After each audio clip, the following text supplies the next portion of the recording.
¿Qué tal, público de La Zona y de @postmx? ¿Cómo les va? Espero que muy bien. Les saluda de nueva cuenta Roberto Uriel en un episodio más de este podcast, y en esta ocasión me da muchísimo gusto saludar a Angélica Maldonado, nuestra invitada del día de hoy. Angélica, ¿cómo estás? Bien, muchísimas gracias, Roberto, por Bueno. la invitación a este espacio. Me da mucho gusto que estés aquí con nosotros el día de hoy, porque es un tema que, más bien los temas que manejas, porque sé que manejas varios, aunque todos están como en la... Relacionados, sí. Exactamente, son temas que me interesan de forma personal, pero creo que son temas muy necesarios. Eres politóloga, feminista, especialista en igualdad de género, en violencias de género, manejas también el tema o analizas el tema del feminicidio. Sí. ¿Qué más haces? ¿Qué me faltó? Pues bueno, todo esto para mí también se liga mucho a la lucha por la desmilitarización de la seguridad, porque justamente muchas de las violencias contra las mujeres están ligadas a la guerra contra el narco, que ahí sigue presente, ¿no? Y a veces se siente que regresa otra vez muy fuerte. Entonces, sí.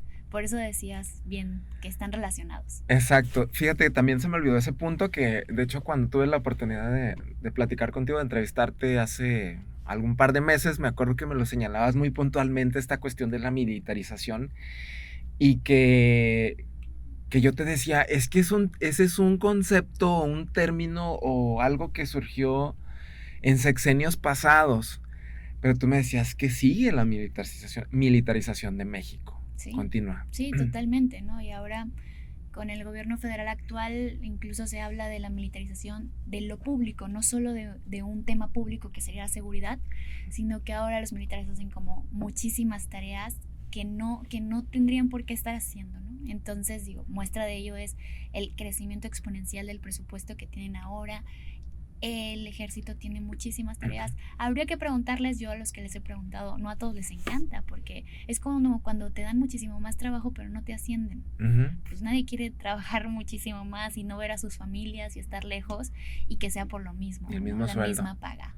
Y además, cosas que no tendrían por qué hacer, ¿no? O sea, hay civiles capacitados para, no sé, dar las vacunas. ¿Por qué están tan involucrados en esto?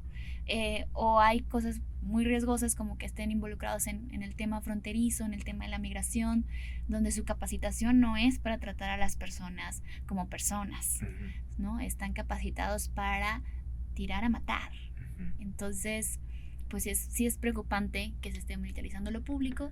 Y lo otro es que se ha investigado y se ha encontrado que hay una relación muy importante entre el nivel de, pues el tipo de violencias ahorita, perdón, con los feminicidios actuales, ¿no? Entonces ahora son muchísimo más violentos de lo que eran antes, y ahora muchos de estos feminicidios están ocurriendo con armas de fuego que llegaron al país por la guerra contra el narco, y también están ocurriendo por elementos relacionados de alguna manera a la guerra contra el narco. Es decir, hoy las mujeres, sus agresores son sus esposos o sus novios policías, pero también militares, pero también marinos y también narcotraficantes, por supuesto.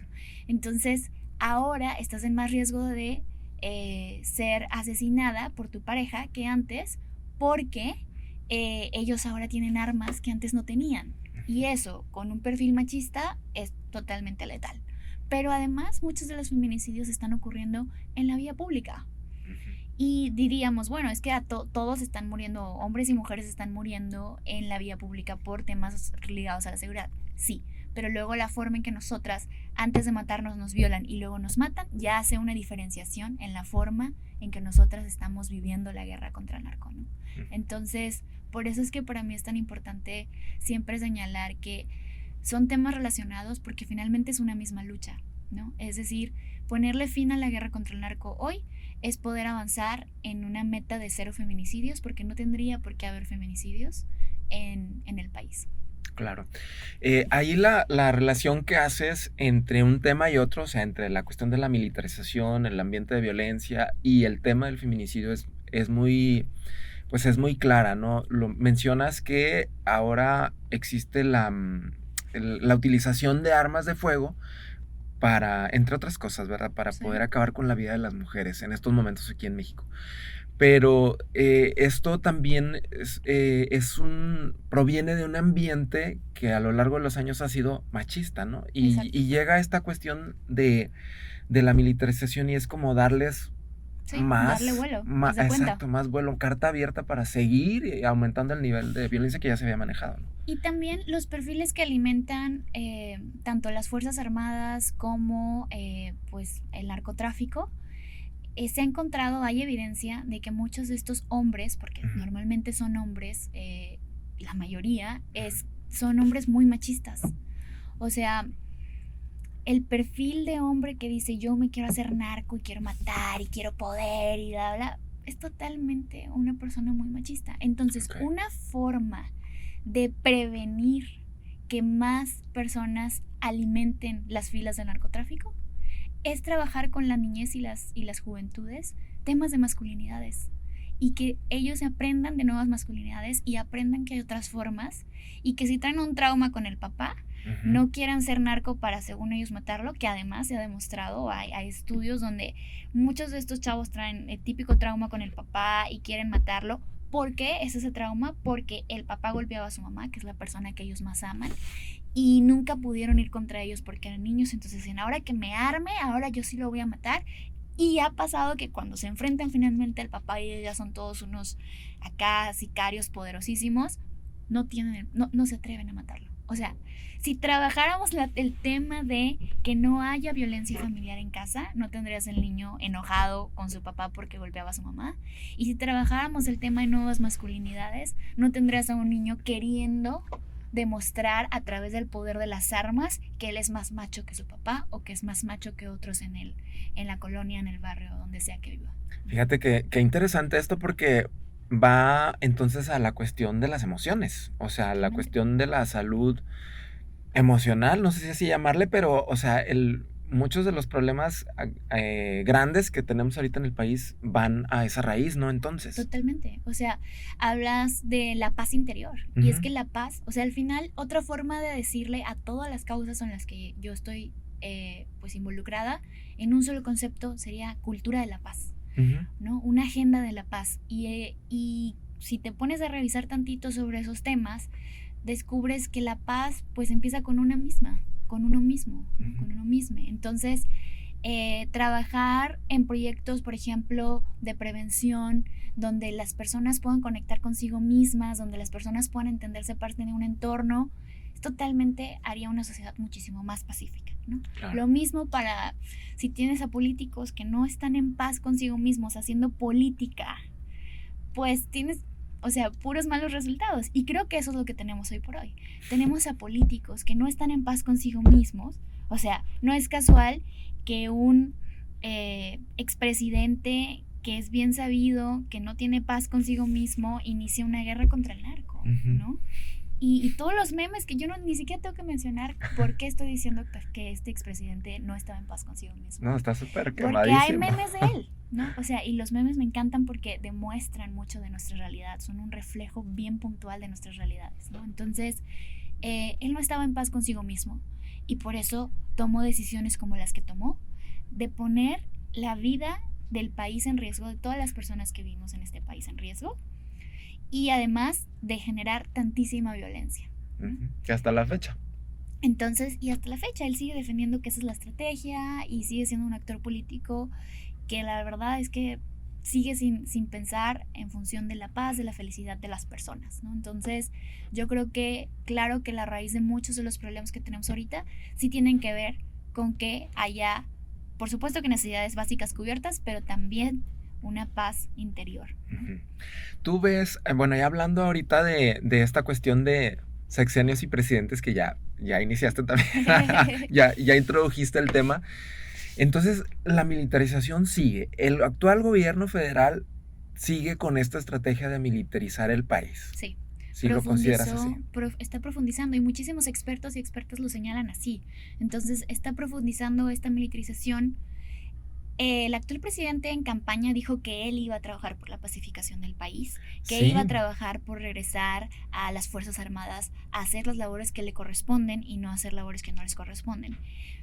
Yo creo que pudo ser que en el camino se dio cuenta que hay muchísimas fuerzas en contra, porque hay muchísimos intereses. Es decir, La guerra contra el narco beneficia a muy pocos, pero a esos pocos que beneficia son personas con muchísimo poder.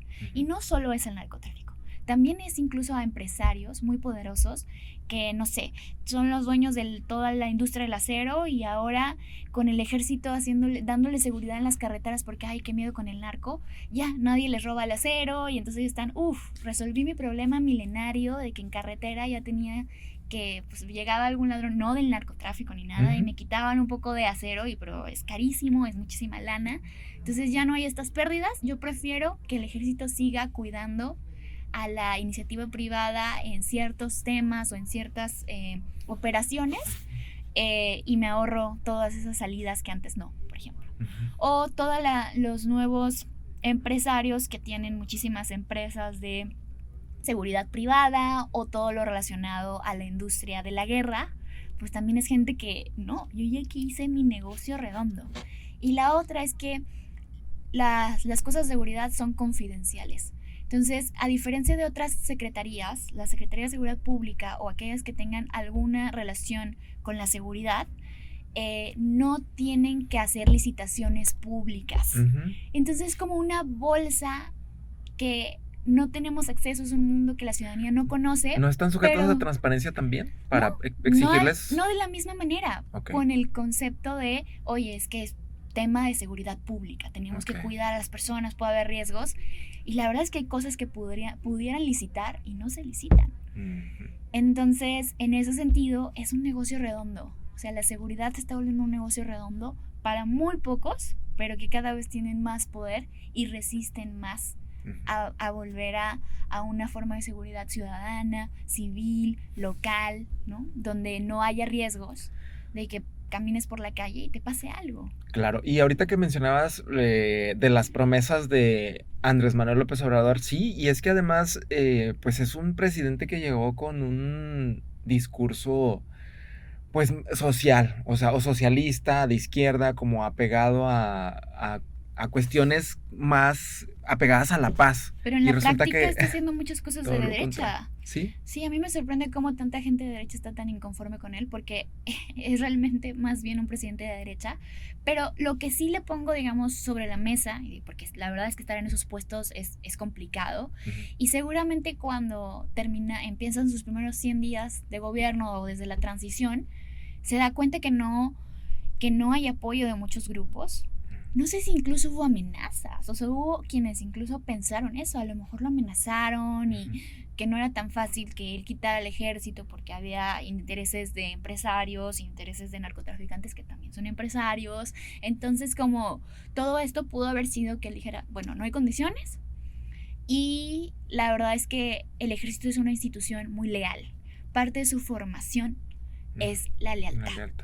Y te lo digo porque es público que yo soy hija de militar, de una persona que es militar, ahora en retiro, pero recientemente. O sea, conoces bien el tema. Conozco perfectamente cómo es la vida ahí adentro, perfectamente el ambiente militar. Y una de las cosas más fuertes de la formación del ejército son los principios y valores que tienen. Entonces, el jefe máximo de las Fuerzas Armadas es el presidente. Y esta institución es leal. Y la verdad es que si llegas en un momento de polarización en el que casi nadie te quiere, bueno, no que nadie lo quiera, la verdad es que 60 y tantos % del país lo aprueba, pero me refiero como que las otras ejército. Voces, no, al presidente, okay. No, hay otras voces que no lo querían tanto, pues tiene aquí a alguien que dice, nosotros vamos a hacer equipo contigo, y vamos a hacer equipo con el que venga, porque nosotros tenemos claro que quien sea presidente es nuestro jefe máximo, ¿no? Entonces, pues también él está como muy contento recientemente, pues constantemente da declaraciones donde habla de cómo en el ejército pues es el mismo pueblo, lo cual es cierto. O sea, mucha de la gente que participa en el ejército es gente de muy escasos recursos, porque la verdad es que ¿quién quiere ir a poner su vida en riesgo? Pues tienes que tener mucha necesidad. Y si te van a dar escuela universitaria gratuita, con comida, con paga, con ropa, te van a dar prestaciones que nadie te da en ninguno de los trabajos precarios que existen en la actualidad. Entonces dices, oye, está buenísimo, ¿no? Está buenísimo trabajar en el ejército. Yo creo que hay cosas muy buenas del ejército que habría que copiarles, como algunas cosas de su formación, no todas, No la parte de las armas, por supuesto, y tampoco la sumisión, pero algunas cosas son rescatables. Su modelo social, porque tienen un modelo donde tienen, podría atreverme a decir que es el mejor servicio médico público que existe. Y tienen prestaciones, por ejemplo, sí, o sea, muchísimas tienen un propio banco con tasas de intereses muchísimo más bajas, o sea, es totalmente social. Y, por ejemplo, viven mientras están en el activo, se dice, mientras no te retiras del ejército, puedes vivir en las casitas de las familias de militares. Y tú desde afuera ves y todas son iguales. Yo que les sé te puedo decir, en este viven de tal grado para arriba, en este de tal grado para abajo. Sí hacen como ciertas clasificaciones, pero desde afuera se ven como casas iguales, donde todo el mundo tiene derecho a ir al deportivo, donde todo el mundo tiene derecho a ir a la escuela que está ahí. O sea, un enfoque bastante social, incluso socialista, me atrevería a decir. Claro. Entonces hay cosas como esas que estaría fregón, por ejemplo, que nuestras policías, que también arriesgan su vida, tuvieran y fueran menos propensas a corrupción o a irse al narcotráfico, porque tienen prestaciones y tienen toda esta parte y quieren cuidar su trabajo para no perder todo eso y esos beneficios que tienen sus familiares también tendrían si tuviéramos un modelo así, ¿no? Entonces hay cosas buenas que copiarles, pero no es la formación para matar letalmente. Y tampoco para hacerse cargo de la seguridad pública. O sea, la cuestión militar. Hay algo que pueden hacer a la seguridad, ¿no? Y es cosas como, por ejemplo, lo que hacen del plan DN3, eso también es seguridad. Cuando hay algún... sí, eso ejemplo, ya es un desastre mayor. Es un desastre, pero es un tema de seguridad. Porque la visión de seguridad se ha visto como solo es el robo o solo es el narcotráfico. Seguridad es, en general, es muchísimo más integral. Los temas de COVID, por ejemplo, sí pueden considerar seguridad. Pero hay cosas que ellos no tendrían que hacer. O sea, de todo lo que implica seguridad, ¿qué necesita una seguridad militarizada y qué no? Esa es la pregunta, ¿no? Lo que no tendrían que estar haciendo es la labor de las policías. Y o sea, como la vigilancia en calles. Estar cercano con los vecinos, ¿no? Y los policías tampoco deberían aspirar a volverse policías militarizadas. Deberíamos estar hablando de policías cercanas que sepan trabajar en redes de seguridad vecinal, que sepan prevenir y canalizar a las mujeres que viven violencias contra ellas. O sea, hay una serie de labores, ¿no?, que deberían estar haciendo, que conozcan a la gente. Por eso este tema de la proximidad, ¿no?, el policía cercana, pues eso es lo que tendríamos que estar haciendo. Pero hoy por hoy en las academias les están enseñando a tirar con armas largas como si fueran fuerza civil o militares, ¿no? Entonces, no, lo que tendríamos que estar haciendo es que ellos sepan de entrada escribir un informe policial homologado, que es el IPH famoso que ahora tienen que llenar, y que no saben escribir nuestros policías, porque de nuevo es la gente más, pues la verdad que ha sido producto, digamos, de la peor educación que existe en el país, más necesitada, del rezago, de la vulnerabilidad, del rezago educativo. Entonces llegas y tienen que redactar, no pueden servir como prueba sus IPH porque están mal redactados, no entendieron de qué se trataba, y entonces pues pobres policías, porque no los capacitaron para eso, traen rezago educativo, traen un montón de necesidades. Entonces no, o sea, realmente estamos enfocando mal el espíritu de las academias de policías, por ejemplo. Claro. Sí, yo creo que la inspiración, ya tú me corregirás o me dirás si estoy en lo cierto, pero la inspiración es como muy reactiva, cuando tampoco se está trabajando, o no sé si ya se esté trabajando en la cuestión preventiva o atender como raíces de lo que nos está pasando, ¿no? Más bien se les capacita a policías como la inspiración muy militar, muy reactiva, ¿no? Exacto. Le dan prioridad a lo reactivo, no le dan prioridad a lo preventivo. Y ese punto, digamos, 80% reactivo, 20% preventivo, ese 20% preventivo lo están haciendo mal. Porque no es prioridad, porque de nuevo parece una competencia. O sea, lo que yo percibo es que parece una competencia así de que en este municipio tenemos más armas largas, y, o sea, de nuevo es el machismo. ¿Sí? Como si estuvieran compitiendo estos jefes de las academias y estos jefes de estos secretarios de seguridad, a ver quién tiene más tecnología y a ver quién tiene más armas. Y me voy a atrever a decir, o sea, eso, ¿qué tan diferente es de a ver quién tiene el pene más grande? O sea, ¿qué diferencia es? Y entonces están sesgados en eso y no están poniendo atención en, a ver, ¿cómo se hace prevención? Hay que medir lo que estamos haciendo para poderlo evaluar y para poderlo entonces mejorar, ¿no? Esta frase famosísima: lo que no se mide no se puede evaluar y lo que no se evalúa no se puede mejorar. Entonces, si estás haciendo prevención así de que, ay, sí, dimos talleres ahí bien bonitos con los niños, ok, ¿cuántos niños entendiste? Y no solo eso, ¿qué resultados hubo? ¿Por cuánto tiempo vas a estudiar a estos niños? Ese tipo de estudios de prevención tienen que ser a 15 años. O sea, son inversiones a largo plazo. Es decir, estos niños que recibieron este programa sumamente detallado sobre, por ejemplo, nuevas masculinidades, en 15 años tendrán que ser chavos que no son machistas. Ya y cuando eso, tengan sus 20, sus 25. pero eso, esa visión de política supera a los políticos actuales. Porque los políticos actuales tienen una visión cortoplacista en la que quieren nada más dar resultados de 2 años para poderme reelegir. Y esos sí son de esos que quieren dar resultados, ¿no? Porque otros dicen, además ahí caliento el banco y luego compro los votos y listo, ¿no? Quiero aplausos, quiero que la gente me reconozca. Exacto.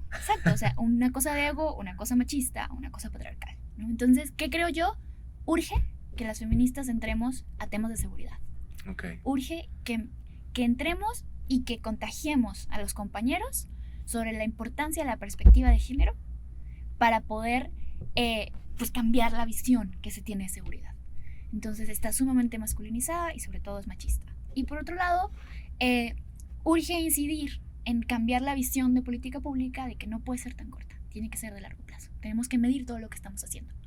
Y la prioridad debe ser preparar el camino, sobre todo en los municipios, para que ya no dependamos del ejército en las calles.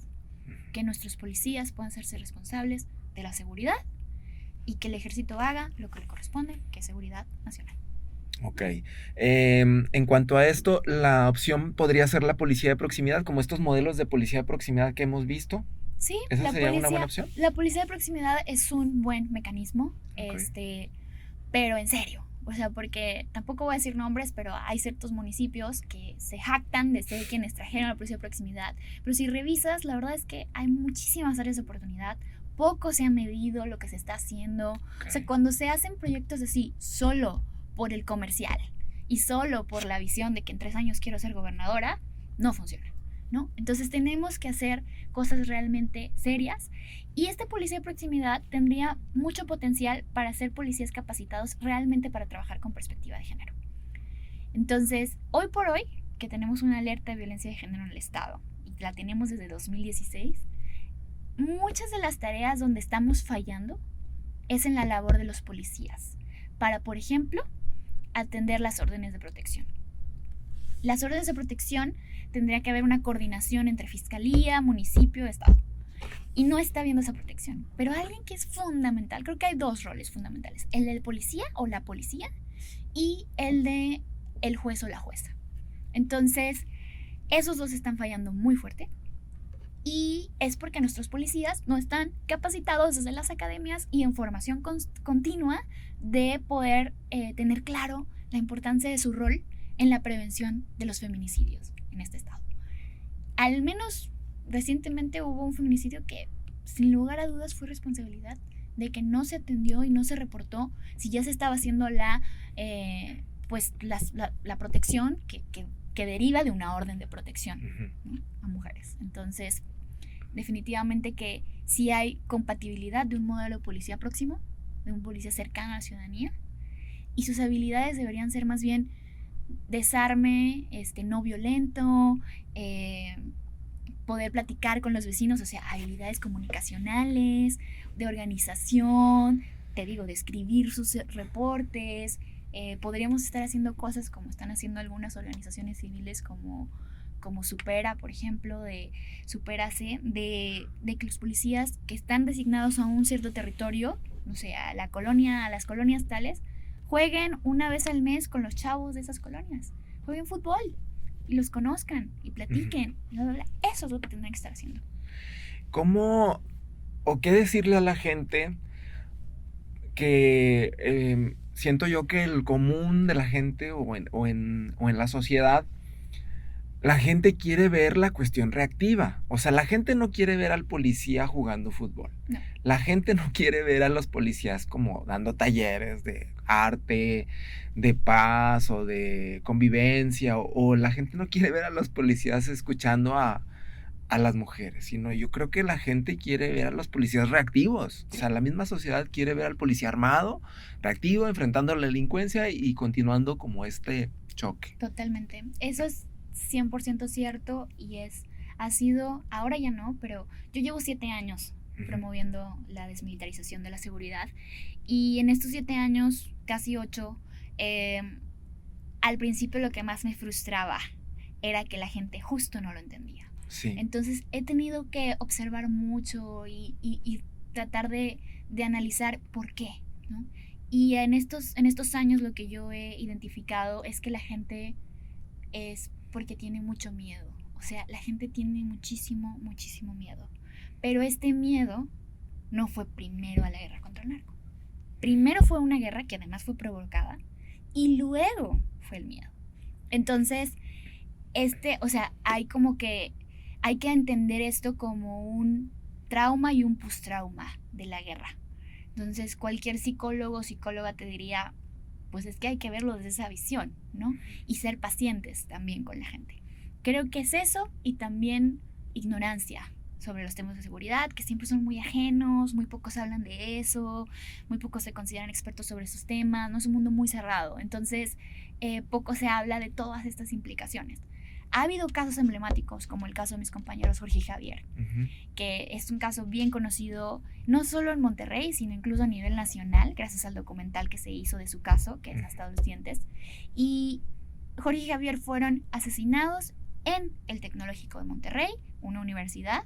¿En 2010? En 2010 por el ejército. El 19 de marzo de 2010. Entonces, tal cual, así fue, ¿no? Entonces, y luego intentaron desaparecerlos e intentaron, pues, simplemente justificar esa matanza con que eran sicarios. Ese tipo de, como, pues, digamos, tergiversar la realidad, se sostiene en que en esa época la gente, con todo este miedo que había, decía, si son sicarios, está bien que los maten. Que los maten. ¿No?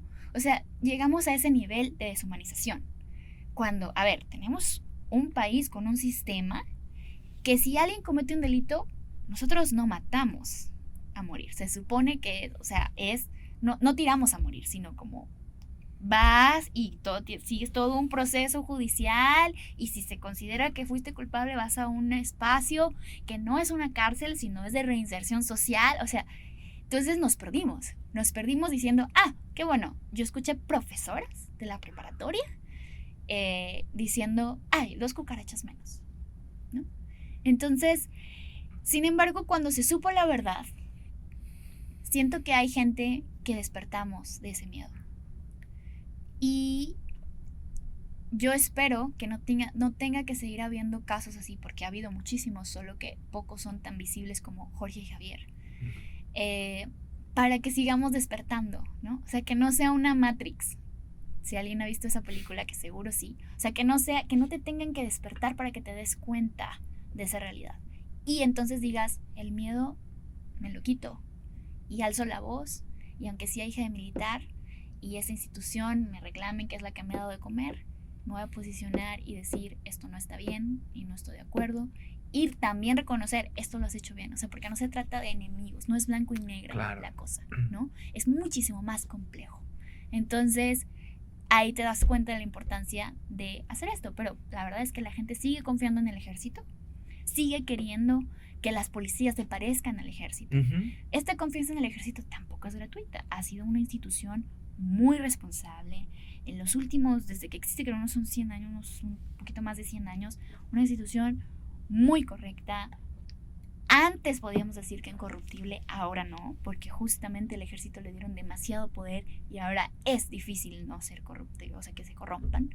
Pero esta situación, digamos, es por el tema de miedo. Entonces, la forma en que yo creo que se le puede llegar a la gente, que no sea a través de casos emblemáticos en los que, pues que sigan pasando casos para ver si entienden, porque no se trata de eso, sino más bien sigamos hablando sobre esto, los casos que pasaron, hagamos memoria sobre esos casos para que puedan entender lo complejo que está y lo necesario que es dejar de tener miedo.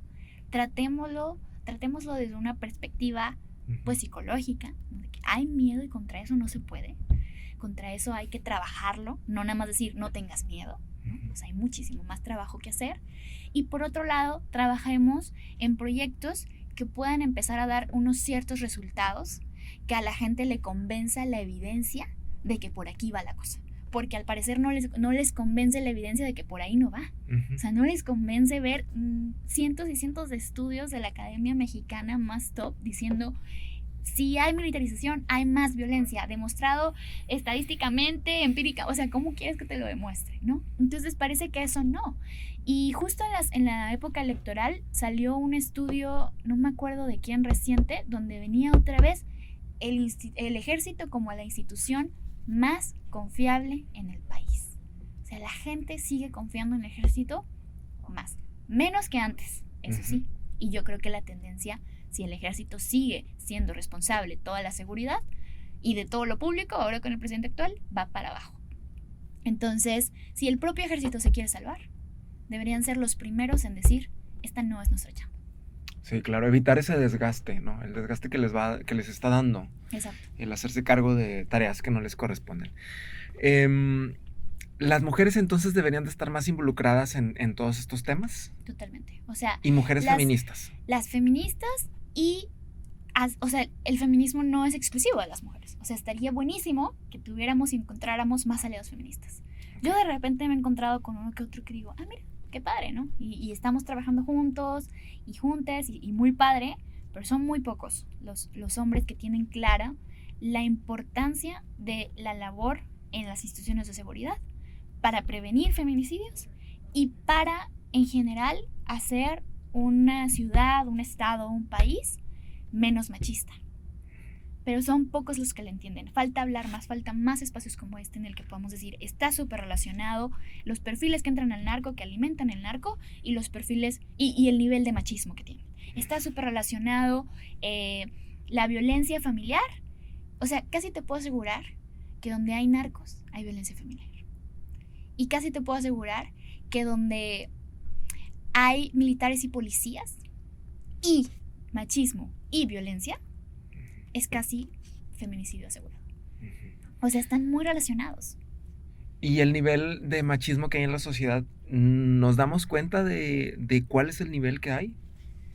Pues digo, yo creo que ahorita está habiendo un despertar en muchísima gente. O sea, ahorita... O sea, ya nos estamos dando cuenta. Sí, yo creo que está habiendo un despertar muy fuerte. Es el tema de moda. La política también es de modas y no está mal. O sea, hay que saber que este tema llegó ahorita. No llegó casualmente, llegó por una lucha de cientos de años de mujeres que entendieron que lo que se estaba viviendo era injusto y que se podía cambiar. Y un poco voy a hacer referencia a lo que comentaste de antes, fuera del aire, platicabas del nombre de este podcast, ¿no? La Zona. Sí. Y decías cómo en esta película en la que está inspirada el nombre entraban y de pronto ya se daban cuenta o empezaban a ser más críticos de ciertas realidades, ¿no? O un poco se parece a la Matrix también, o si lees a Borges y sus historias del sueño de un sueño y desperté, ¿no? O sea, eso es algo muy común. Creo que el feminismo es eso. El feminismo es, muchas hablan de unos lentes que te pones y ya no te puedes quitar. O sea, empiezas a notar las diferencias del orden de género que existe, donde no solo las mujeres son las perjudicadas, toda la sociedad en su conjunto es perjudicada por este orden. Y no tiene que ser así, no es un orden natural, es un orden que se puede cambiar. Entonces, cuando eres feminista, por eso cualquiera puede ser feminista, porque es darte cuenta de este orden, entrar a la zona y decir: todo cambió para mí.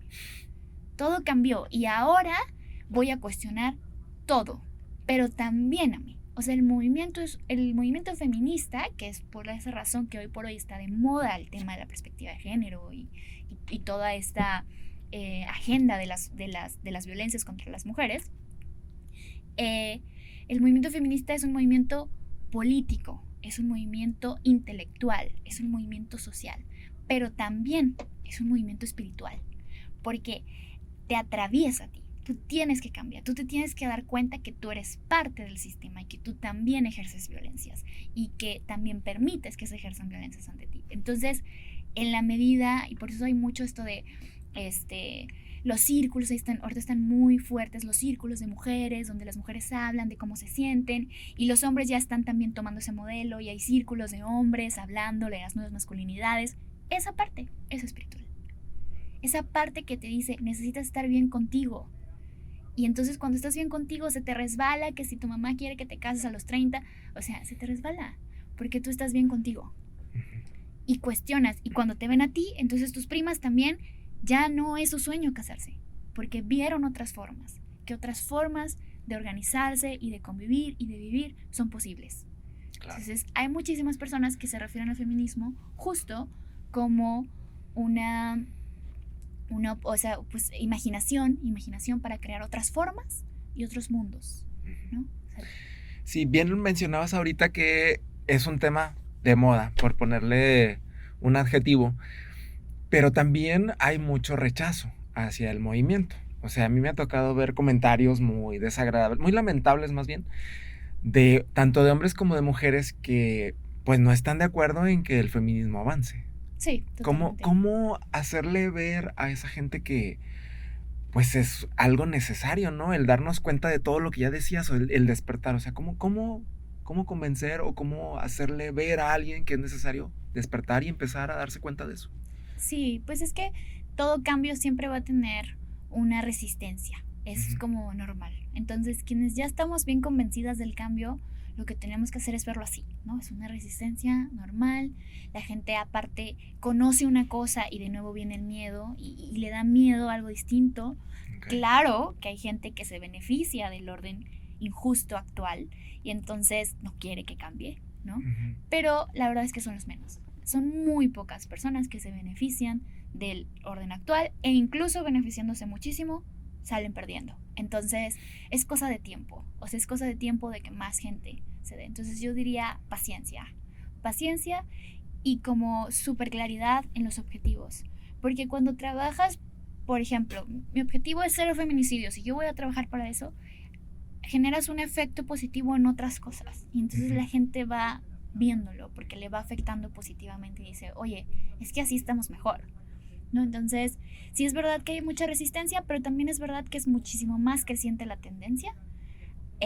Yo conozco muchas compañeras que hace años no aborrecían el feminismo y ahora son de las principales, ¿no? Entonces, que están en sus espacios, en sus comunidades, promoviendo que hay otras formas de organizarnos, más igualitarias, más justas, más pacíficas, que eso es el feminismo, ¿no? Entonces, a mí no me espanta, me parece normal. Sí, porque me ha tocado escuchar incluso de mujeres que se molestan. Yo, por ejemplo, uso mucho el todos y todas. Y me dicen, es que no uses los dos, usa el todos. Y yo, pues es que no, o sea, yo prefiero usarlo. Y ahí como, o sea, se genera, a partir de algo tan sencillo, se genera una discusión súper grande, ¿verdad? Pero está bien, está sano. O sea, como que en América Latina le tenemos miedo a las discusiones y por eso normalmente hablamos entre iguales, pero está muy bien hablar con la diferencia. Es importantísimo, los cambios se dan cuando hablamos entre diferentes. Entonces, esas discusiones chiquititas, eso es parte de un cambio mayor bien importante. Entonces, aunque a veces es muy cansado, digo, yo en lo personal, ya mis discusiones trato de que sean ir por la vida 10 niveles, ¿no? O sea, ya no quedarnos ahí, pero mucho tiempo estuve ahí y lo hacía porque era importante que reconocieran y había gente que se convencía, gente que no, pero aunque no se convencieran decían, bueno, ok, tú tienes ese punto, lo respeto. Y creo que eso está muy bien. O sea, no tienes que cambiar tu opinión a como estoy yo, pero sí escúchame y respeta mi opinión, ¿no?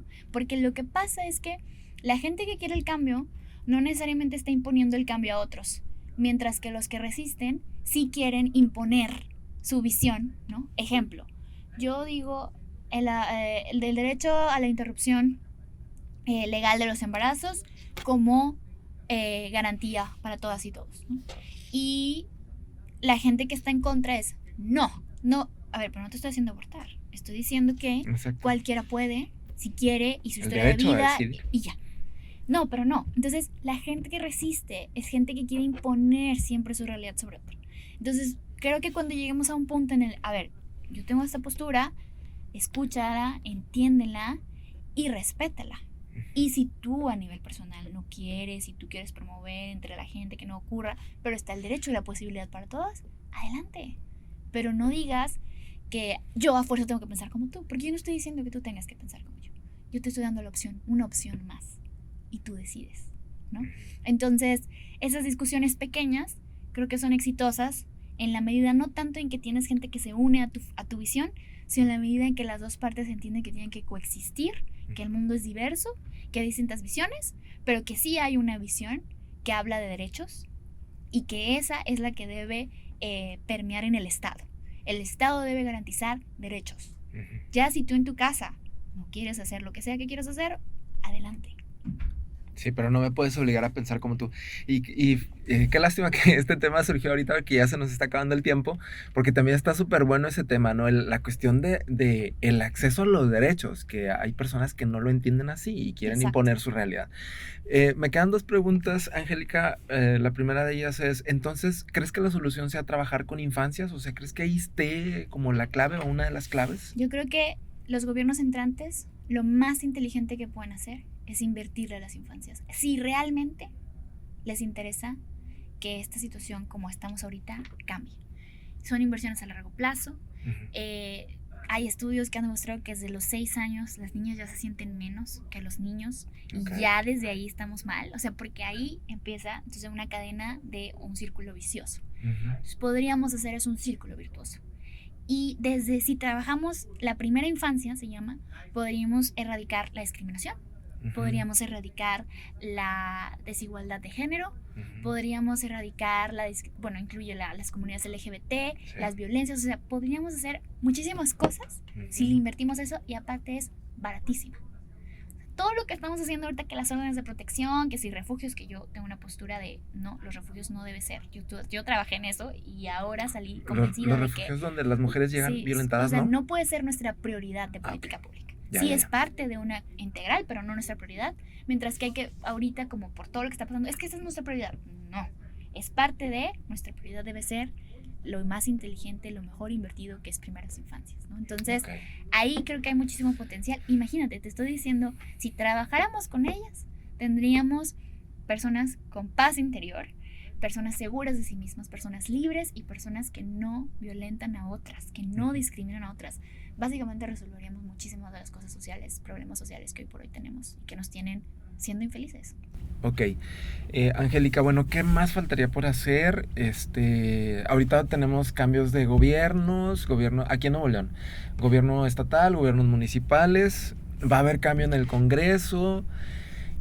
Así a grandes rasgos, ¿qué crees tú que sea bueno que empezaran a tomar las nuevas autoridades, los nuevos diputados, diputadas, ahorita aprovechando esta coyuntura de los cambios que va a haber?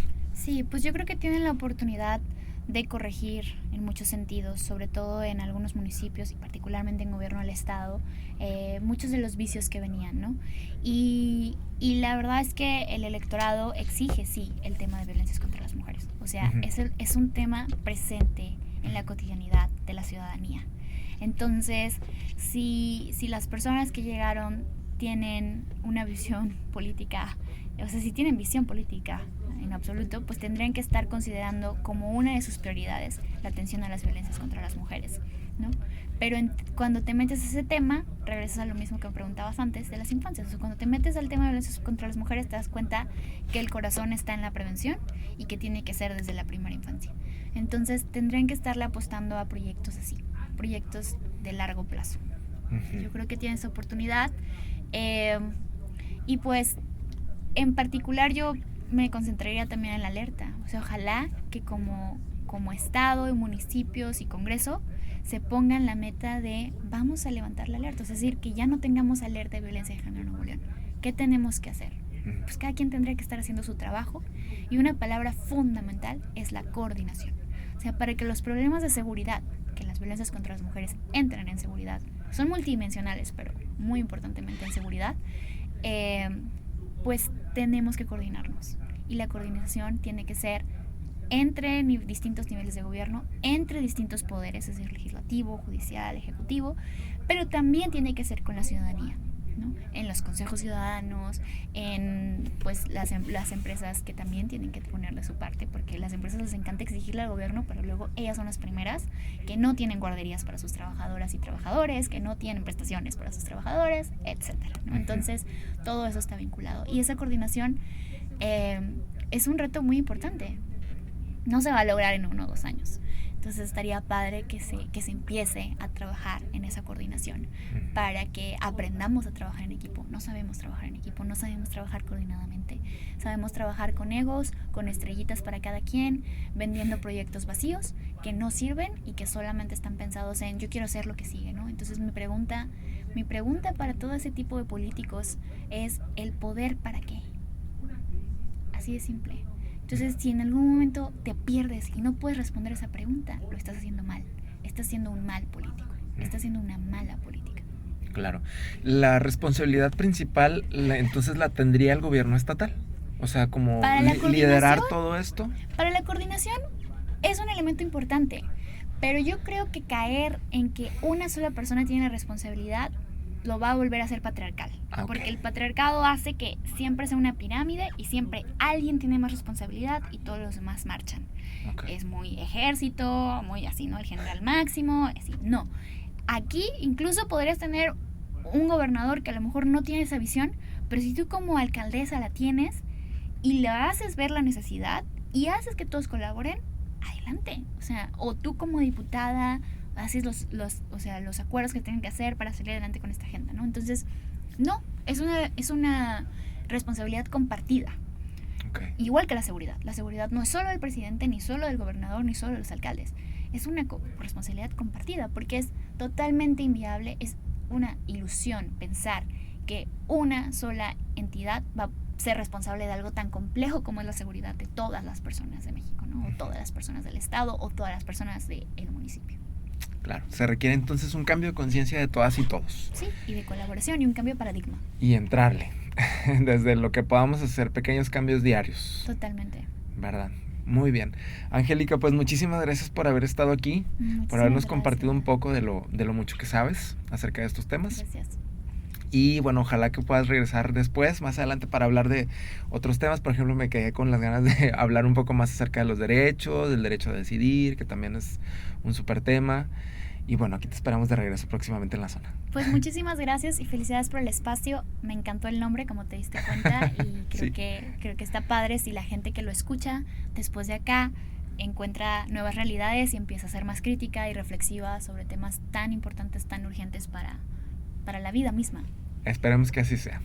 Gracias, Angélica, y gracias a ustedes también por acompañarnos y les esperamos en el próximo episodio. Nos vemos.